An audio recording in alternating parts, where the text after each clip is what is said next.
Welcome back, everybody, to the Driveway Engineer. I'm JR. If you've been following along with my Clifford truck with the M101 cargo bed on it, you know that I had a hard time with the taillights and turn signals. The turn signals didn't want to work when the lights were on. Having traced everything on the rear, I finally came to the front and I found butt connectors, scosh locks, taped wires.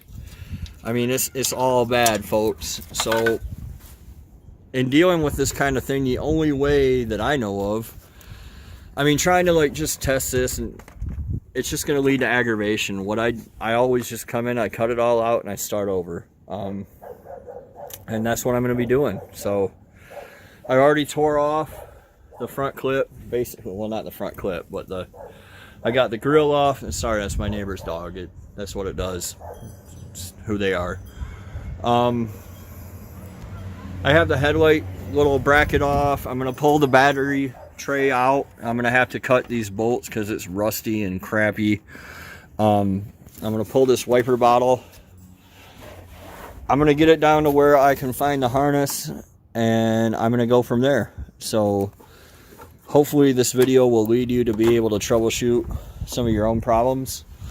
I will come back when I get this down to the bare harness, where I can get the bare harness, however far that takes. If I gotta pull the bumper off this thing, I gotta pull the bumper. If I gotta pull the core support, I gotta pull the core support. It is what it is. Whatever amount of effort it takes to get there is what I'm going to put into it, because I'm kind of done with this once and for all. So yeah, follow along. I'll be back. Let me show you what I've come up with here. In pulling the harness, bear with me a moment, I found this ground down here, which you can see I've cleaned up now. It was really corroded and crappy, so I cleaned it up. I hooked it back up. It goes to this front harness that's for the headlights, and it also goes to the engine ground. The nice thing about these Silverados is that everything's modular. So this is the harness for the lights. Let me let them go by real quick. So this is the whole harness for the lights. This is it. This is everything. If I have to, I can just go to the yard and pull another one. But what I'm gonna do first is see if this one's even redeemable, and see if it works with the ground cleaned up. So I'm going to pull this back in like so. It's a 7mm socket, and then I'll throw the main battery back in. I have a secondary battery. I'll throw the main battery back in and do some tests on the lights and see if they work. If they work, then I'll come in and I'll take out these butt connectors and stuff like that. I'm almost at the borderline where I'd rather just go get another harness that hasn't been cut, but I'm going to test this first and see if I found my problem, and I'll be back. So with the harness hooked back up and the ground cleaned off, I still had the same problem. So I've completely taken the harness out altogether. The front harness is completely eliminated from the vehicle, and at work, this is what we would call a DOE. Where we just test things until we find a failure point. So in theory, the BCM should still allow the headlights and stuff to come on. So what this should do is completely eliminate the harness as a problem at all. So my headlights are off, left turn signal, right turn signal, and then headlights on, left turn signal, right turn signal. Hazards.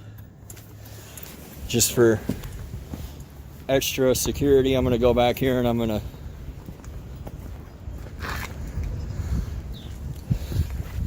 now see, before, as soon as I turn the headlights on, my turn signal quit working. or if they came on with auto lights or whatever. But now they are working, and because, see, the taillight's on, it's kind of hard to see, the taillight is on.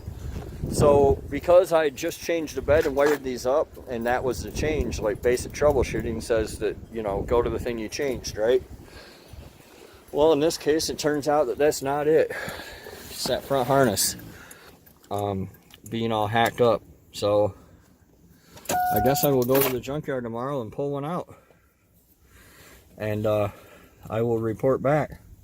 Man, I hope that's it, because first of all, I'd like to put my little, I mean, I went out of my way to put those little yellow turn signals on, but I'd like to get that finished and some backup lights installed, and finish this bumper up, you know, and be done with this project. So yeah, hopefully I can sort this out. I will update you guys tomorrow what I find at the yard. So if my calculations are correct, I got left blinker, I got right blinker, headlight on, no change. Let's go inspect.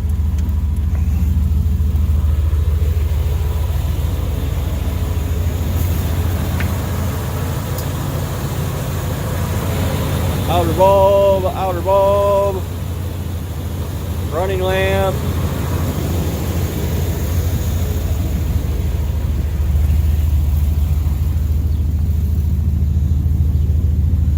blinker blinking,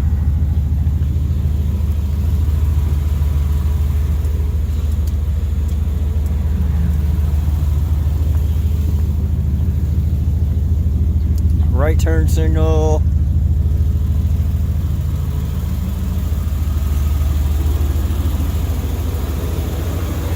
right turn signal. Looks like this outer one's not working.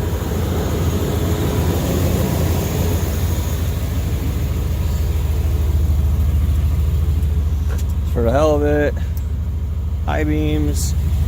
My high beams have never worked since I've owned this truck. There they are. High beam, high beam.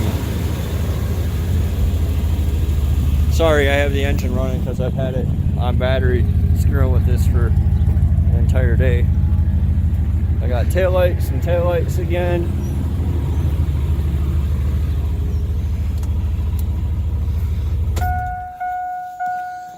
Pull that out of there. Nobody wants to hear that. So, whatever was wrong in here, you know, we may never know, but it's kind of obvious what the general idea was. Fortunately, on these Chevy trucks, you know, like I showed you guys, you can just unbolt the whole thing from the junkyard, from a donor at the junkyard. This and this was on the side of the fuse block, and then the whole thing came out. And I took the opportunity to clean up the ground. Ooh, I better fix that before I drive off. Took the opportunity to clean up the ground. Took the opportunity to get rid of whatever the hell that solenoid thing was on my firewall. Cleaned a few things up, straightened a few things out. My bellows are all kittywampus there for some reason.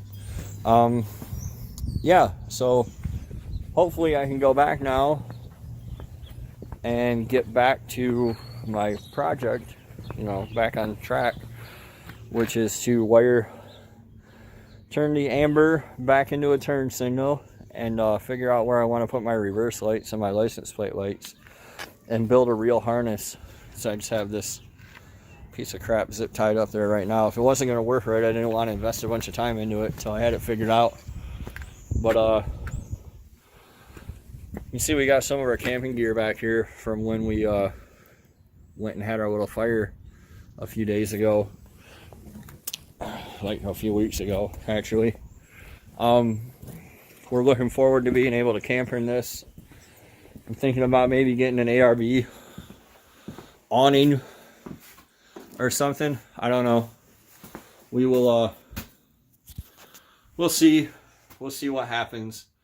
I'm definitely happy with Clifford though. I'm very happy now that I got the wiring. All it took was rewiring the whole truck. Who knew?